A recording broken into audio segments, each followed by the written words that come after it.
Fun Facts presents the 1955 Chevrolet Corvette. It is a 50s classic car. It was introduced back in 1953 and it had a production run through 1962. The 1955 Chevrolet Corvette C1. I'm excited. I hope you're excited. So let's get started now. The Chevrolet Corvette C1 is the first generation of the Corvette sports car produced by Chevrolet. It was introduced in 1953 model year and produced through 1962. The generation is commonly referred to as the solid axle generation, as the independent rear suspension did not appear until the 1963 Stingray.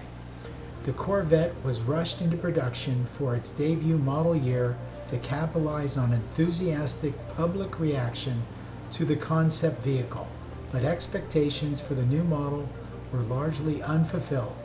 Reviews were mixed, and sales fell far short of expectations through the car's early years.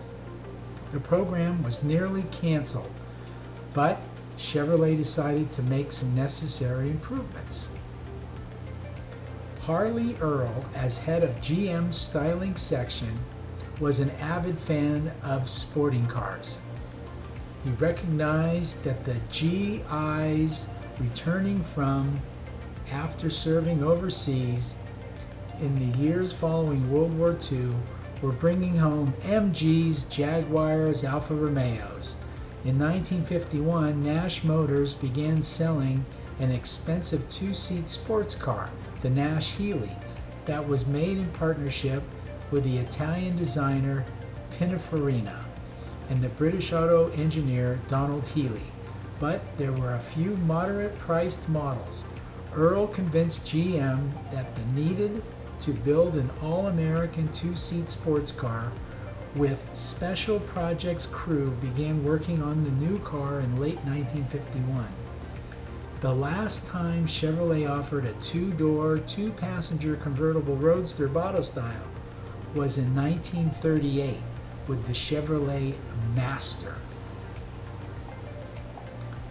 So the secretive effort was codenamed Project Opel after GM's German division Opel. The result was the hand-built EX-122 pre-production Corvette prototype, which was first shown to the public at a 1953 General Motors Motorama at the Waldorf Astoria in New York City on January 17, 1953.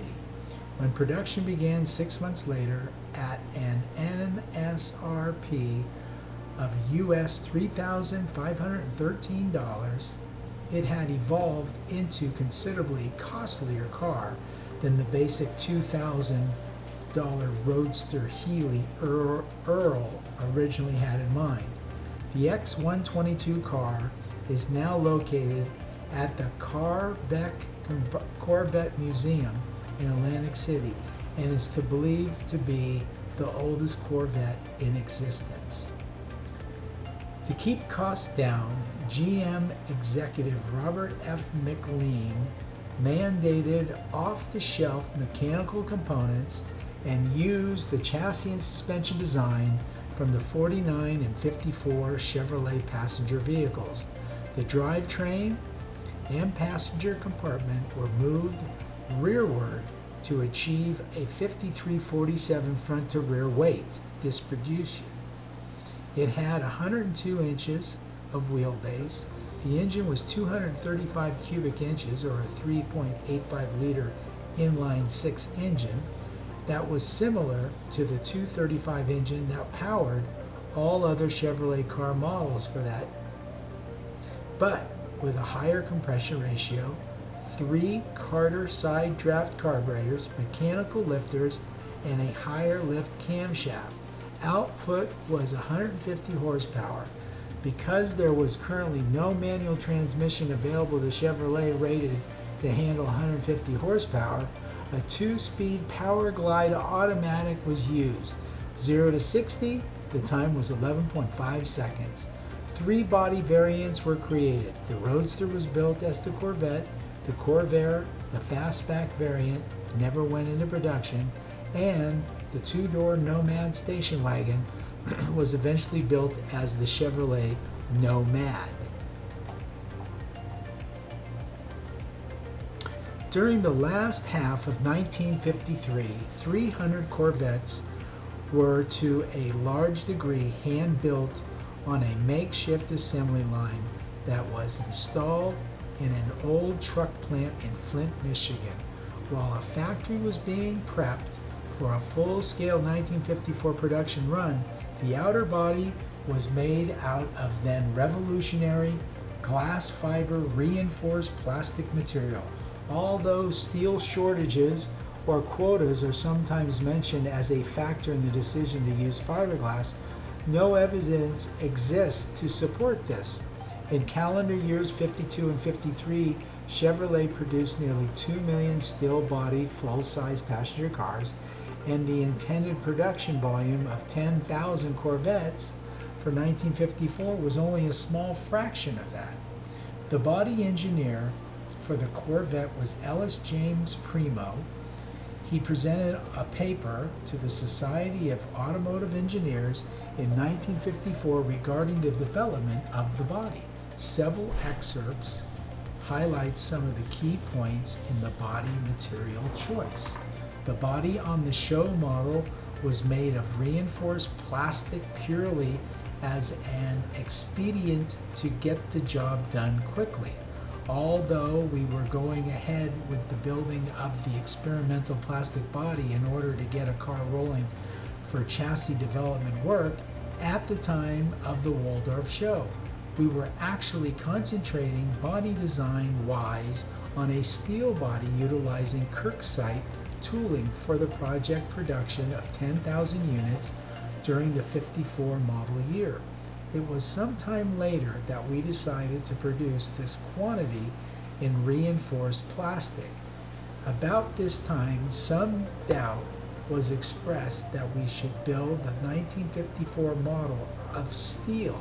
People seemed to be captivated by the idea of the fiberglass plastic body. Furthermore, information being given to us by the reinforced plastic industry seemed to indicate that the practicality of fabricating plastic body parts for automobiles on a large scale.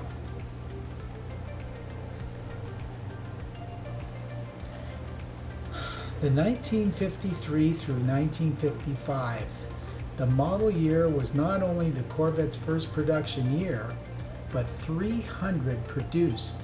It was also the lowest volume Corvettes in 1953. The cars were essentially hand-built, and techniques involved during the production cycle so that the 1950 Corvette is slightly different. All 1953 models had polo white exteriors and red interiors and a black canvas soft top. In 1954, only 3,640 of this model were built, and nearly a third were unsold at the year's end. New colors were available: the 6-cylinder engine and the Powerglide automatic, the only engine and transmission available, were not what sports car enthusiasts expected. It was known that 1954 models were painted pennant blue, sportsman red, and black, in addition to polo white. All had red interiors except for those in pennant blue, which had a beige interior and beige canvas soft top. 1955, Chevrolet debuted its 265 cubic inch 4.34 liter small block 195 horsepower V8 in 1955, and the engine was available for Corvette. Early production 1955 V8 Corvettes continued with the mandatory option Powerglide automatic transmission, as they did the few 6-cylinder models built. A new 3-speed manual transmission became available later in the year for the V8 models, but was not popular, with about 75% equipped with it. Exterior color choices were expanded to at least 5, combined with at least 4 interior colors. Soft tops came in 3 colors and different materials. A total of 700 1955 Corvettes were built, making it the second to only to the 1953 in scarcity. The V in the Corvette emblem was enlarged and gold colored, signifying the V8 engine and a 12-volt electrical system, while the 6-cylinder models retained the 6-volt systems used from 53 through 54. Okay, well, if you found yourself this far into the video, we'd like to thank you for taking the time out of your day to watch the video. If you like the video, please give us a thumbs up. It really does help our channel. If you like our channel, please subscribe. We'll be doing all the 50s, 60s, sports cars, hybrid cars, concept cars. We'll be doing autoramas and car shows. We'll be doing hot rods, a little bit of everything for everybody. We hope to see you when we upload our next video, and always, always, always take good care.